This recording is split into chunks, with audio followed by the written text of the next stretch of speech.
So today we're going to look and talk a little bit about what the tools that a navigator, a co-driver uses on a rally. And the principal item that he's going to need is the route book. This is the route for the entire rally, includes all of the transits, all of the stages.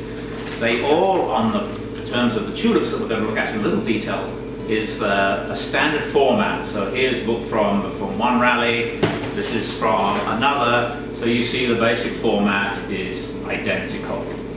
Now the route book itself, as you can see, is quite a large document, and it includes a full schedule for all of the events, all of the stages on the event. Typically they will also give us, if I have my page here, a map of where all the stages are, so we have a general layout of where the rally is heading. And then typically you will see more detailed areas of showing you how the service areas, etc. are laid out, so we know where all the time controls, etc. are for checking in and out of the service areas. The basic format for the book is a standard layout. So in this book here, we have a column which shows the increasing mileage from where we start. So we go out on the first stage at 0. And then we have instructions as to what we have to do when we get to the instructions for the directions on the road. So these are very, very simple. This just says that we're going to go 0.01 of a mile and come to basically a crossroads, and we're going to turn right. 0.16 of a mile after that, come to another crossroads where we're going to keep straight.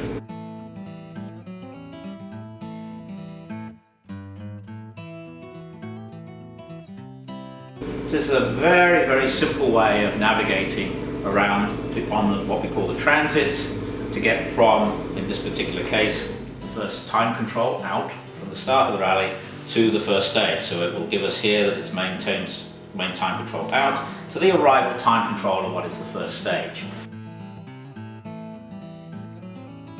There is more information at the top of the stage which we really need. One, it will tell us the distance that we've got to go, in this particular case 7.92 miles, but also more importantly it also gives us the time allowed for the transit, which in this particular case is 25 minutes. So lots of time. As you can see, a fairly low average speed because we've got country roads and some speed limits to look at. There are other two items that we'll look at later when we get to a stage, but this time here of the allowable time of 25 minutes is also reflected on a time card. Now this is not for the same event, but here again it was from the start time out and showed that we had, in this case, 5 minutes to get to the first control. So this is where the stage was very close to the start. It was like a spectator stage.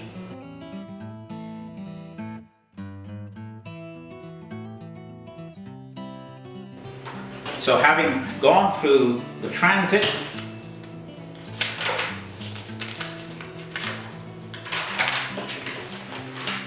you get to the first control of the arrival at the start of the first stage.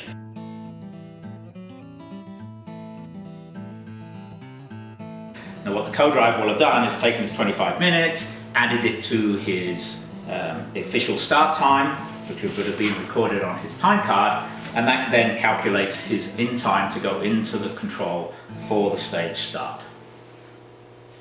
Once we turn over the page, typically a lot of events will give us some information on the stage. So there's a little bit more detailed map to show what it looks like, a little bit of information on the nature of the roads. This is put in by the organisers, and in a lot of cases they will actually put the stage record, so you know the times of previous years of the fastest cars in the different classes.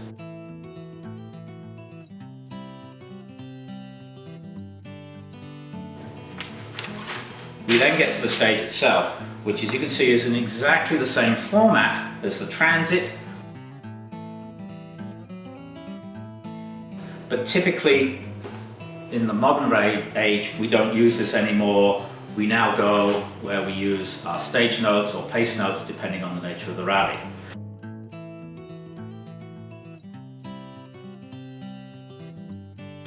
But there is information on here that the co-driver needs to be aware of.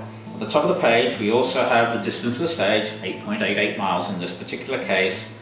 We have a bogey time, which in this case is 14 minutes. Now this time is what the organisers think the fastest cars are going to do the stage in approximately. So they run their rally schedule off the bogey time. This is what they expect the fast cars to run. Underneath that is an emergency time. And this is an important fact, but some co-drivers are not quite aware of what it means. And this is a time which is what they call the slow emergency time for the stage, if there is a problem. And it actually needs a separate discussion because it concerns how the timing for an event works, where this number here, this emergency time, becomes important. But in general, you go through the stage, get your stage finish time, which will be recorded on your time card, and from then you go on to the next section on the transit to the next stage. So this basically is what a route book looks like. Every event has one, standard format for all of the pages, and hopefully with this you don't get lost.